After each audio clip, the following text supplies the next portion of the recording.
Hi, and welcome to the Labari Media Podcast. I'm your host, Joseph, and on today's show, we have Natalie Narh from Newcomer. So, Newcomer is a platform for African creatives. They recently raised money in the UK and are planning to expand to other countries as well and to improve the platform. So on today's show, we talked about the creator economy in Africa. We talked about, what are the trends currently with creatives and what is the creator economy and how can creators leverage monetization options to help increase their base, their reach, and everything else. It was a very interesting conversation and I think you'll like it. Enjoy.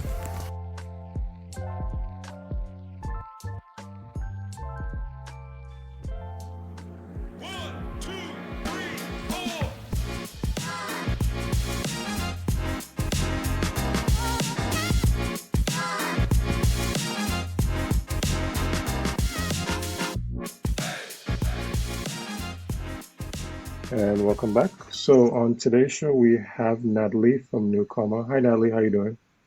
I'm good, thanks. And how are you? I am doing very well.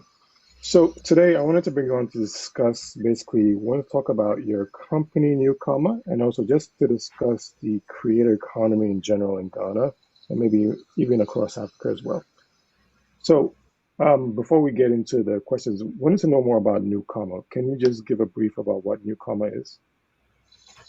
Yeah, of course. So, Newcomer is a social media platform for African and Black creators all over the world to share their work, find jobs, and very soon they'll be able to find events on Newcomer as well. So, we're an ecosystem that gives creators everything that they need to thrive and everyone else what they need to find them. Okay, so people throw the word creator economy around a lot. Like, what would you say, or how would you describe what the creator economy is?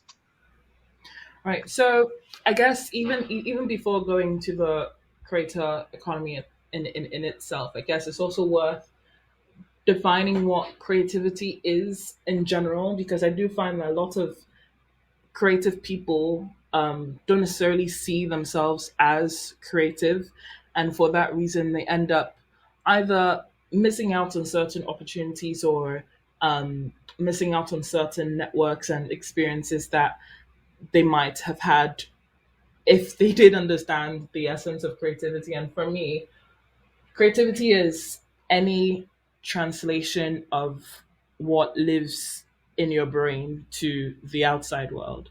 And that can literally exist as anything. And that's what people define as your creative mediums like photography, writing, visual arts, videography, music, even tattoo artists, etc. To me, it's any form of what exists in your mind of your current interpretation of the world. And of course, people can do that either professionally or just doing that as a hobby. I think only up until recently, the arts have generally been perceived as something that isn't sustainable. It's something that um, parents might not necessarily encourage their children to go into because it's not deemed as something that you can make a living off of. And when Mhm. you move into defining the creator economy in itself, once again, I think that definition changes based on where you are. I would say like across the West is definitely objectively more structured in terms of even having unions and systems and structures in place that um, give them the current media penetration that that they have globally.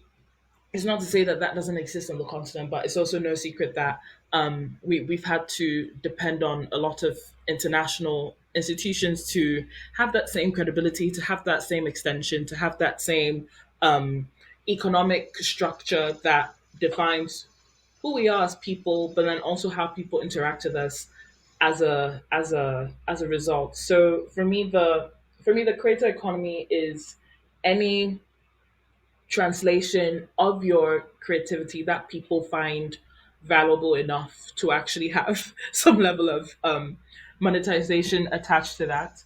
But then I would say locally on the continent, there's definitely more informal structures of what that economy looks like. So it's not to say that it doesn't exist. It's just that as with a lot of other facets of um, African sectors, the documentation and the definition of what these structures look like are harder to trace than others. Okay. Okay. So what was the, I guess, what was the inspiration to create Newcomer then? Like, what did you see as far as, what's happening in the creative space for you to decide to build your platform? Yeah, so I met my co-founder Nigel in high school. I mean, even before we went to SOS, we went to SOS in Ghana, and even before going to SOS, we had a lot of mutual friends in lower secondary school. So we kind of knew each other as the people who typically took the pictures at our friends' parties and stuff like that. So we had that common understanding of photography. And Nigel had done a 4-day course at the London School of Photography in 2012. I did mine in 2013.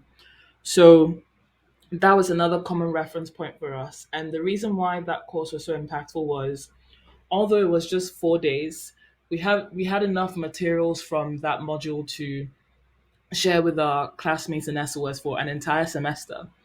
And to us, it was like the accessibility that course gave us was something that wasn't typical for us in Ghana, and even for people in London, because for those 4 or 5 days it was 400 or 500 pounds, and that's not an accessible price point for someone to learn the basics of photography. So we started talking about how we could build certain structures that were similar to that locally in Ghana, and it was from a Pan African point of view because SOS was a Pan African high school. So we had people from all over the continent in that boarding school, and naturally we were living the Pan African experience without it necessarily having to be um, taught to us, because it was natural just by being with other people who were from other African regions. And that led us to start thinking of our problems from a continental point of view, not just from a Ghanaian point of view, because there were so many issues that we had as Ghanaians that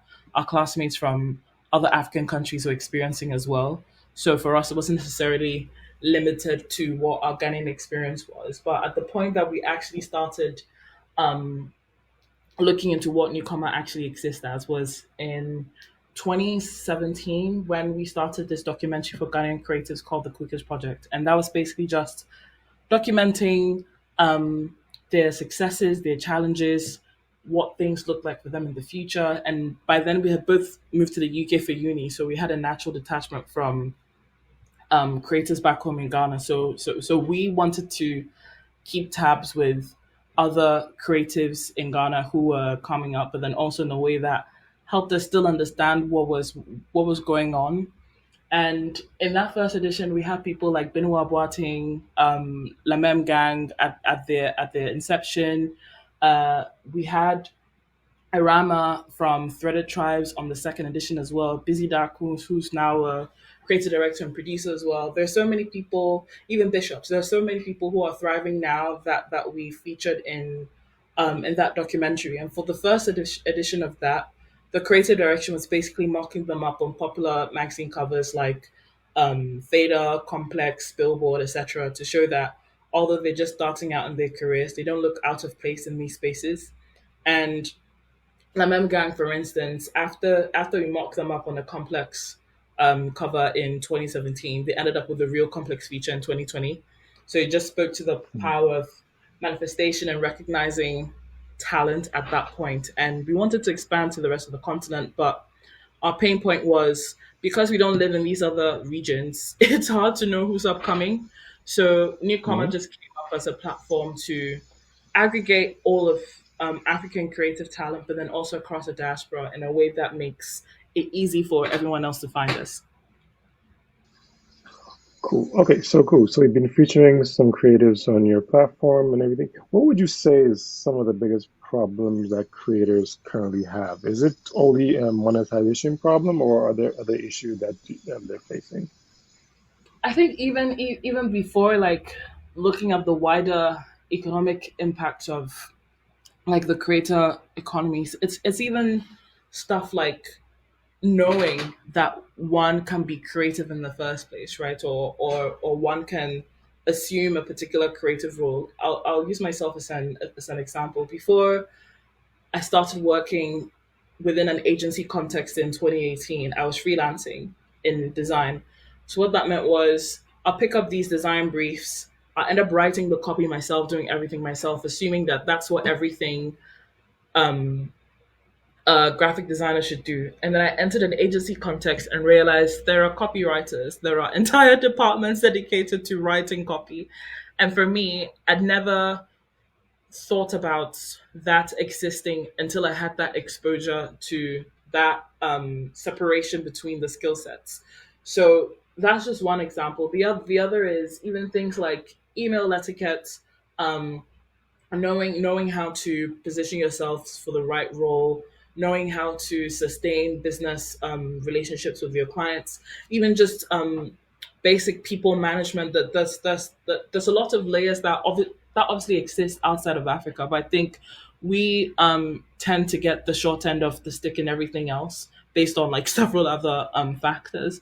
But I think even things like literacy rates, if you look at the digital divide as well, like as newcomer exists now, especially in the digital context, you need to have a stable internet connection. You need to have access to like a laptop. You need to have access to a phone. Like there are lots of layers within this that people tend to take for granted that not everyone necessarily has, which is why we also go down the whole experiential side of things. So we have like these physical events that can still tap into these creative communities in a way that helps them improve on their skills and find the opportunities that they deserve in ways that they might not necessarily have access to online as well. So it's definitely a bit of both. So yeah, I think it's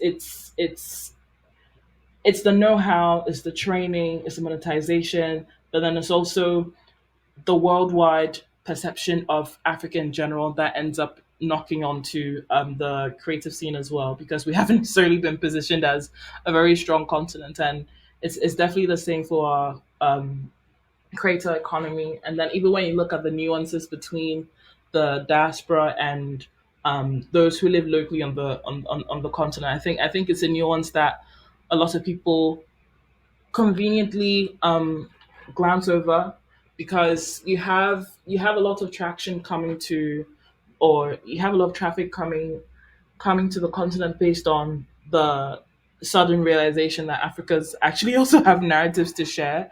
But then some of these opportunities end up going to those in the diaspora instead of those locally on the continent. And even when the opportunities do go to those on the continent, they might not always necessarily be paid what they're worth for those jobs, because people view this talent pool as a competitive talent pool. So that's also another downside to things. So yeah, I think it's definitely a combination of perception, monetization, um, and also just general know-how. So it's definitely those three main things. Okay, so you mentioned like, your platform is now accommodating creators and also trying to provide them with skills and community and everything else. Is there any plans in the future, for instance, to even think about the monetization aspect? Because one thing that creators always say is about getting paid, because you can create the art, you can create whatever you're doing, but now it's about the getting paid aspect of it. Are you ever thinking of how your platform can actually leverage that, opportunity to get creators paid as well? Yeah, definitely. And I think the first stage of that is with the job spot feature, where businesses can advertise the current opportunities that they have for our creatives. But then the build on top of that is we've currently got an inquiry feature where people can message creatives directly on Newcomer if they're interested in working on them. But the second layer of that is um, being able to book a creative directly on Newcomer.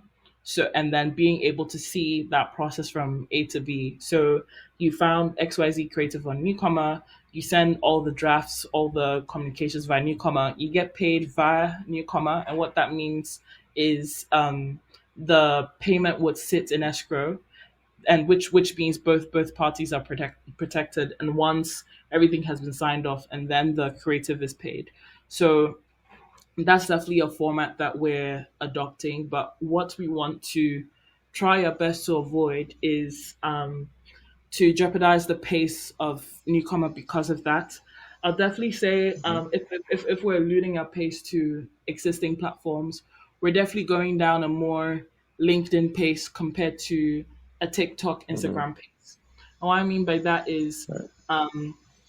it's almost, I mean, it's not to say we're not eventually going to be using any algorithms or anything, but it's almost like now Instagram punishes you for not posting for 3 4 days, right? Or TikTok demands so much traffic on your platform in order for you to have a certain level of validation. And although um, TikTok um, TikTok's vanity metrics are more on views and Instagram is more on followership. We're trying to move away from both of these because the logic is you might have 50,000 followers and might not be the best fit for this job, but someone with 5,000 followers might be the best fit for the job. And for a lot of people, especially in the influencer space, it's based on numbers, right? It's based on how many people you can get eyes on the work that you're Mm-hmm. producing. But what that means is turning a lot of artists into content creators, and what that means is they might actually share work before they're ready to share, but then they know they have to share something, and Mm-hmm. that ends up diluting the narrative that they're actually trying to share through their work. But then on the LinkedIn pace, you share when you're ready, right?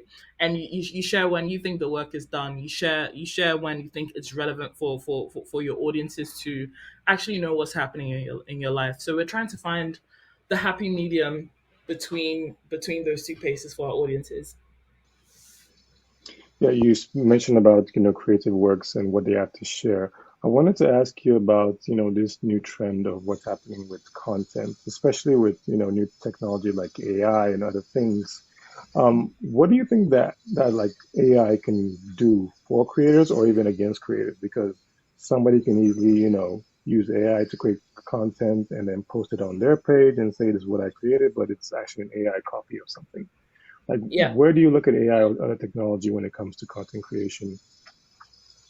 So I guess speaking directly to newcomer, our current use case for AI in the near future is looking at how it could aid in the jobs board feature, which means if you're writing role descriptions, for instance, you could use AI to support in those descriptions. The reason why we're taking our time with what AI means within the context of art in itself is because it's still fairly new and that there's lots of regulatory structures that we don't personally think are there just yet. And the current sentiment in the arts community isn't one of safety when AI is concerned currently. And although you do have um, certain things like generative fill in Photoshop, for instance, which is practical and useful, there are other translations of art in AI that artists are actually veering away from. And with everything that we're building within Newcomer, we want to execute them in such a way that protects the views and the needs of our creatives. And I think AI is definitely a very tricky space at at the moment because it's definitely still in development, and we don't want to rush into something that we feel could jeopardize the essence of the people that we're trying to protect in the future as well. So that's our current stance on AI. Okay. So basically, but do you think you add in like maybe AI creators, a section for AI creators on your platform?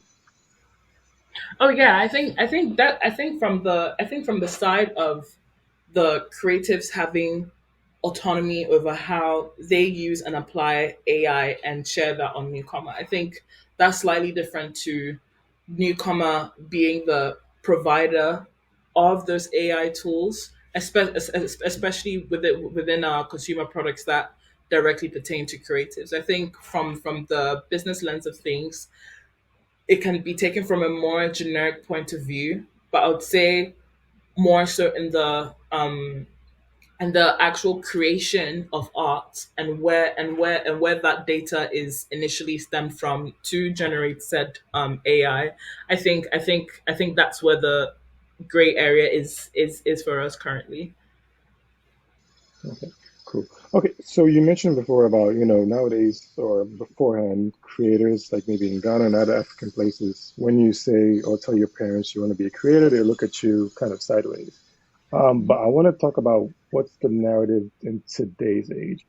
Is that narrative still there that if somebody wants to go into the creative field, they're looked at sideways, or has it changed now where we can see that creators are getting paid, getting influence and stuff like that? So is the narrative shifting, or it in Ghana especially, or is it still stuck in that whole why you go into the creative arts?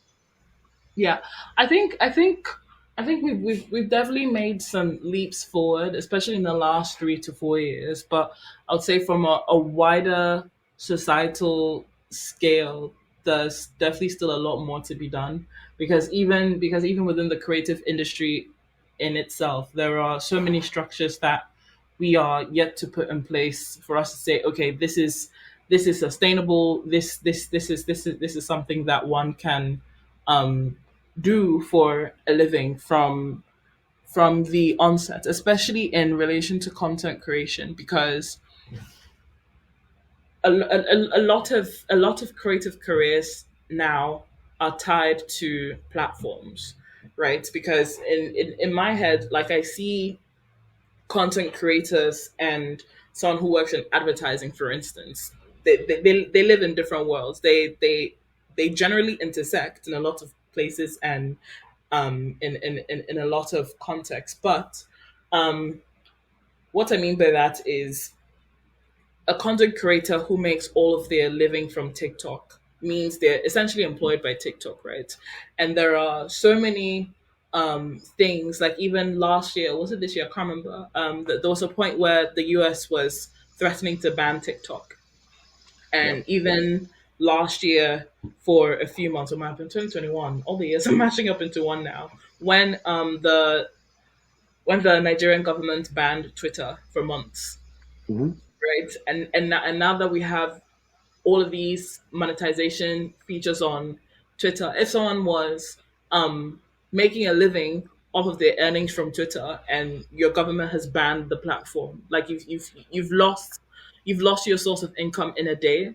And although your Right. talents remain the same, your skill sets remain the same, your output remains the same, that the place that was the primary channel of that revenue is controlled by a third party, and that's what makes content creation volatile in that sense. So also, although we've made progress in creating spaces for people to thrive in creative spaces, it's still worth just being aware of what these placements mean. Even a few months ago, X was Twitter, right? So Yeah.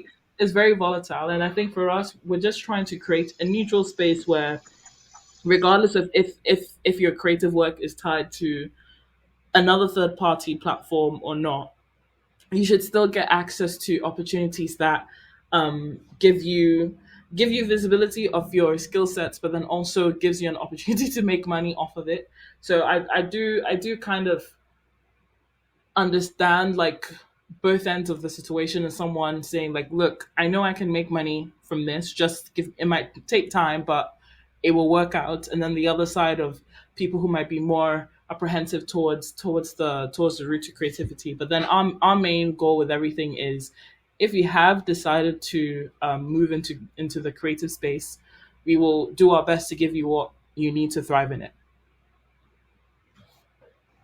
Yeah, that makes sense. So I know that Newcomer is definitely focused on the community building aspect of things, connecting, potential employers and connecting creatives together. I want to talk about, I think there's this stereotype, especially in Ghana with creators, that collaboration is lacking. I wanted you to speak on that and how best, your platform is kind of leveraging that collaboration or even trying to see how best to make it work for creators here and maybe in other African countries. Yeah, so I'll answer this question in two parts, both from our like digital platform, but then also from the physical events that we host. So I'll start with the latter. So Hmm. I think even me, I mean, as much as I'm building like newcomer, I still navigate through the industry as a creative myself, and I find that there are typically two kinds of creative events. One, those that are curated just so people can say that they were there, and then those that are actually created for people to foster actual relationships. And Right. I'm definitely more. I'd say I'm more of an ambivert, but I'd also say I'm just generally more empathetic to people who don't want to be the loudest person in the room, but then still want to be able to get something out of an event, right? Right. I shouldn't have to be. I shouldn't already have to know people in the room to be able to have a space to meet new people. And I think there are a lot of spaces that lean more towards that. I think the creative industry in general, or media in general, is very clicky, and Mm-hmm. everything that we're trying to do is to create safe spaces for people to come as they are and to meet new people, which is why most of our events tend to be quite collaborative in the sense that we give people the same thing to do, just so at least if you don't have anything at all to talk about, you can talk about what's right in front of you. And that's Right. always the basis of what someone needs to spark a conversation with someone. And then from the digital point of view, um, we haven't really, so like I said before, we haven't really focused on followership on newcomer. So everyone is kind of on the same level in the sense that you you kind of have context on what the person does, but then that's all that you focus on, because it's not numbers that you see first when you visit the person's profile. But then also we're working on some features to properly give credit to whoever has worked on the project. I've worked on a few creative projects myself where the people who barely touched the project tend tended to be the loudest people gaining said credit. And credits is currency in this industry. And Mm-hmm. it's just very frustrating to not be given credit where it's due, because that's obviously how you get more jobs. It's very transactional in that sense.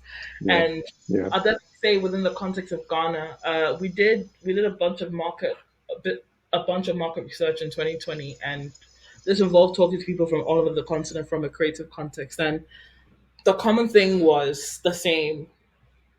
Everyone felt like the industry was very transactional, and collaboration wasn't always as genuine as it could be. And I can also understand from one side how that could be the place the how that could be the case, because if you look at what can I use as an example, uh let's look at female rap, African American female rap over the last couple of All decades, right. right? Yeah. Before, Mm-hmm. I mean,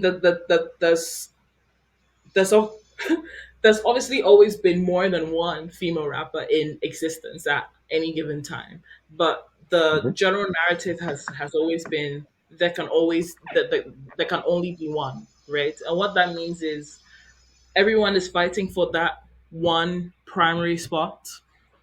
And what that does is it introduces a lot of unnecessary tension, a lot of unnecessary bickering and competition between people who could be working towards a common cause.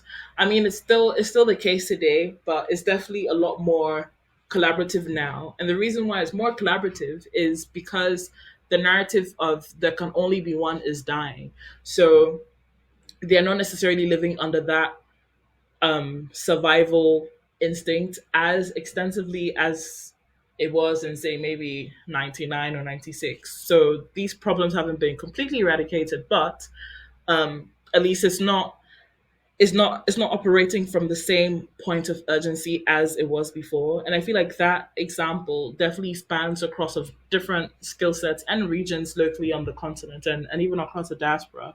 So I think once we start moving to the narrative that there doesn't have to be just one person who is thriving in this space, then that opens up the opportunity for collaboration. But I personally feel collaboration should be happening regardless.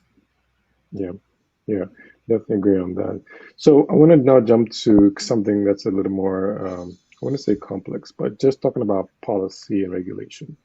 Mhm. I don't know. I think you may be aware about, whether there are policies or maybe not policies in Ghana when it comes to creative and the creative industry. I know that government has been like kind of posturing and trying to say they're helping the creative industry, but from your standpoint, what do you think it's currently lacking when it comes to policy as far as boosting creativity or the creative arts in Ghana and maybe other African countries? Yeah, I think even before the conversation of policies, I think the layer on top of that is, do these bodies even exist to be formulating these policies? And I think they I do. guess I think in Ghana there's a Ministry of Tourism and Creative Arts. I think they have some policies. I'm not too sure, but yeah, I I mean think there's somebody set up.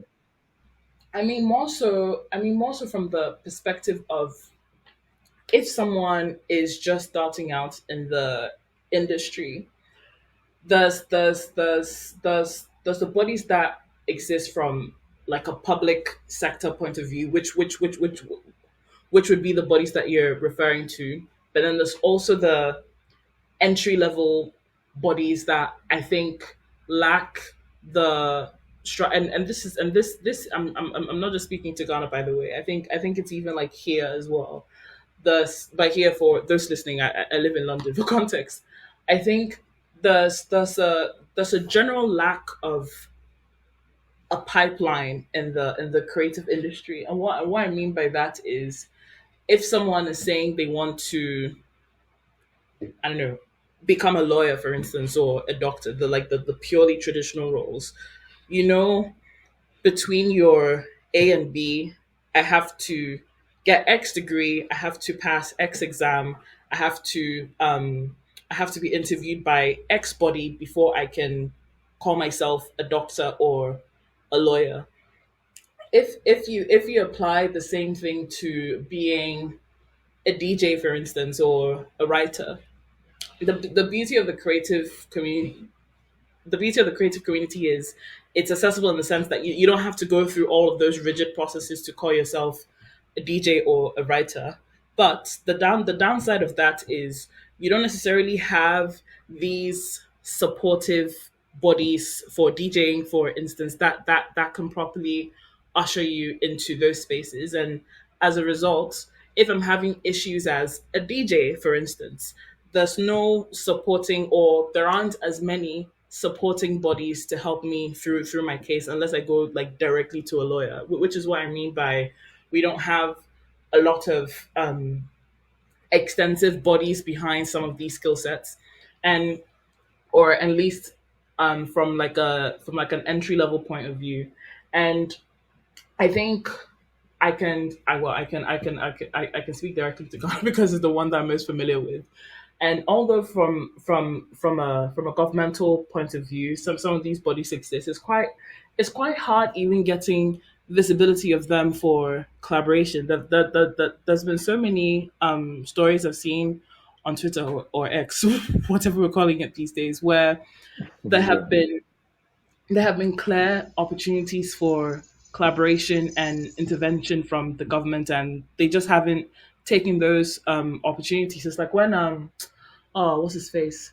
It's like when Spike Lee came to Ghana and Yeah. he was complaining that he was going out of his way to try and engage the the necessary bodies to make his stay as meaningful as possible to him, in terms of connecting him with the right like filmmakers or whoever else it is in the industry to help bridge those gaps between the states and Ghana. And he just wasn't met with the appropriate connections and pipelines that he needed to make his trip fruitful.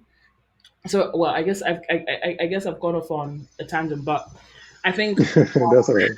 I feel like our issue um locally on the continent is more having having these bodies extensively doing what they're supposed to be doing, and then these policies that would then be put in place can actually be implemented. Because there's one thing in having these policies drafted, documented, shared, etc., and then there's another thing in actually regulating them and ensuring that they're actually enforced. And at least from my perspective, um, the A to B of that isn't as straightforward as it could be within a creative context. And sometimes we find that in other spaces, there's there's over regulatory procedures in spaces that shouldn't even exist in the first place. Like uh oh, I keep forgetting everyone's name.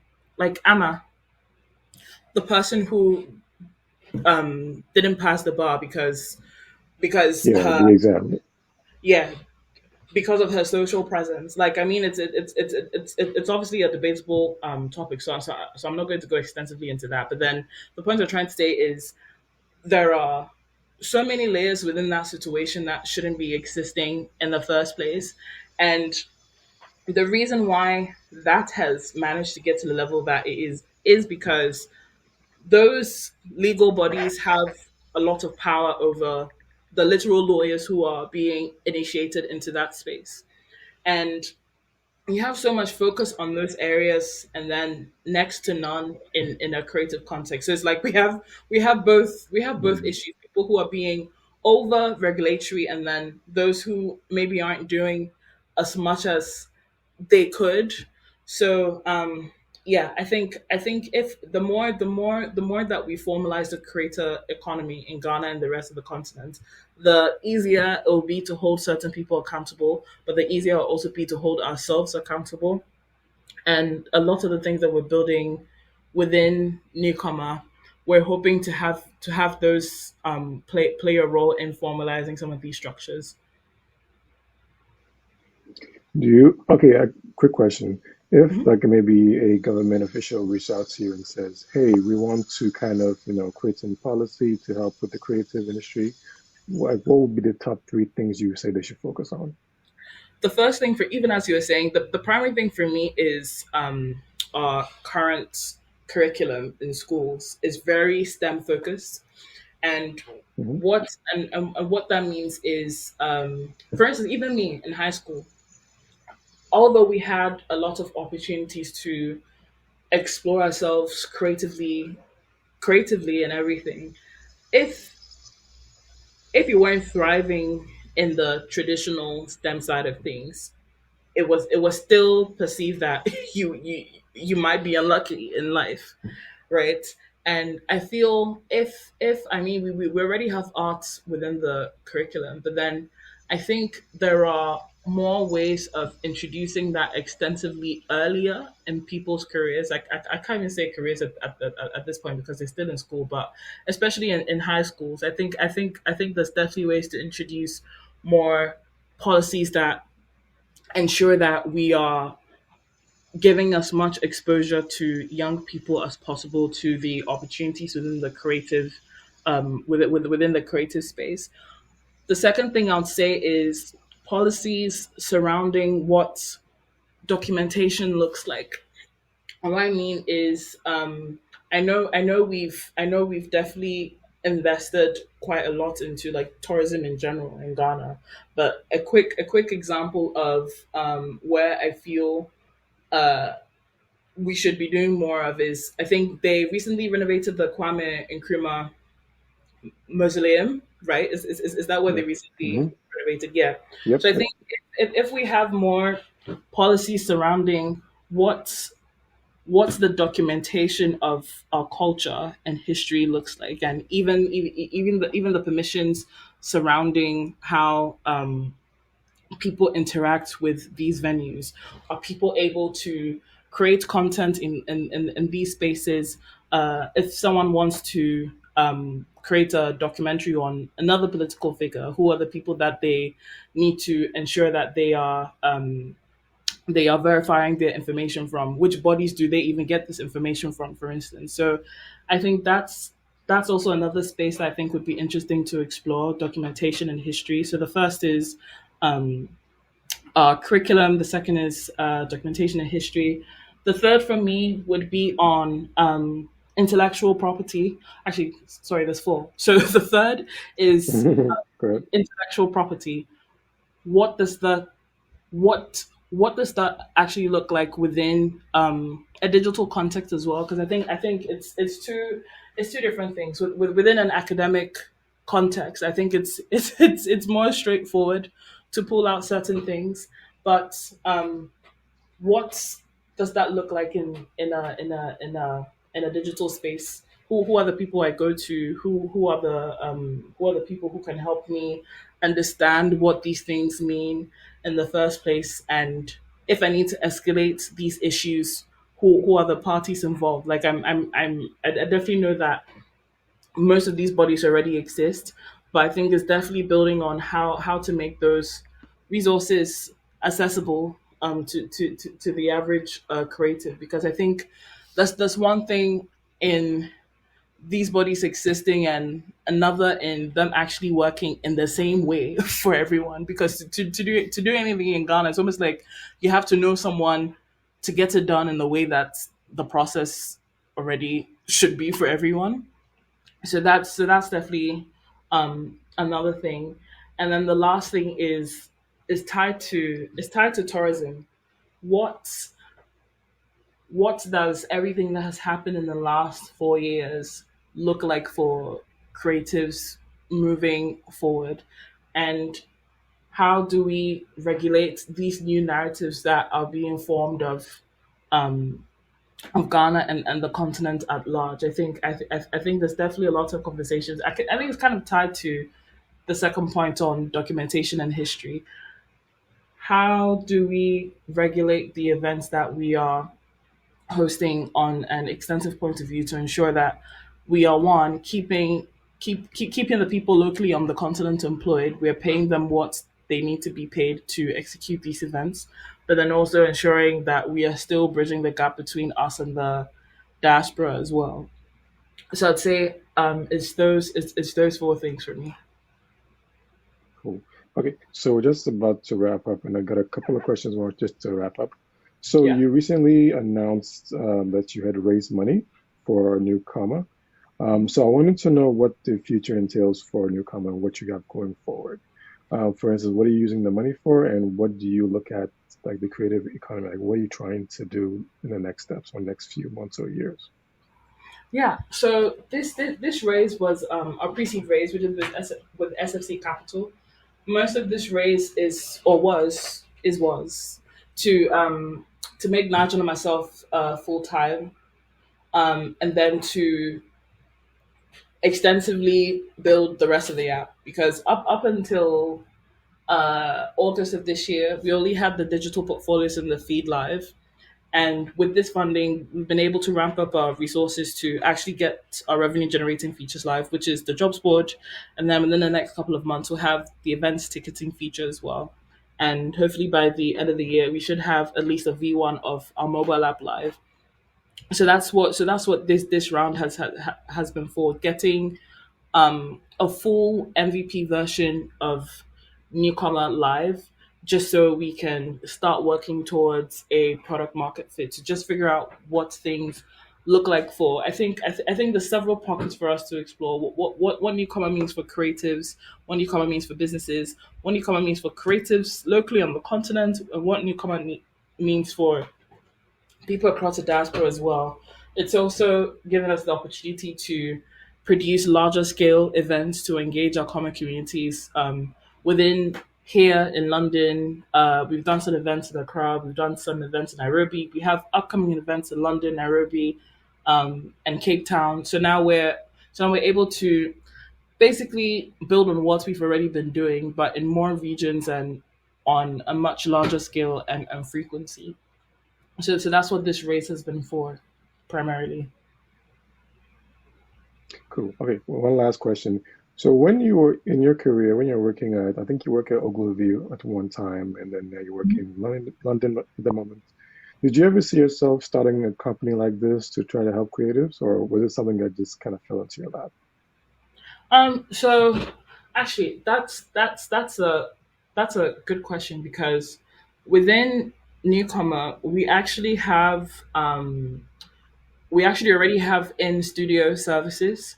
So outside of the jobs board and event ticketing, events, etc., because I have a background in advertising, I've just dissolved all of those skill sets into Newcomer as well. So we do work on like curating art exhibitions for other people. I still even today I've been doing some design work.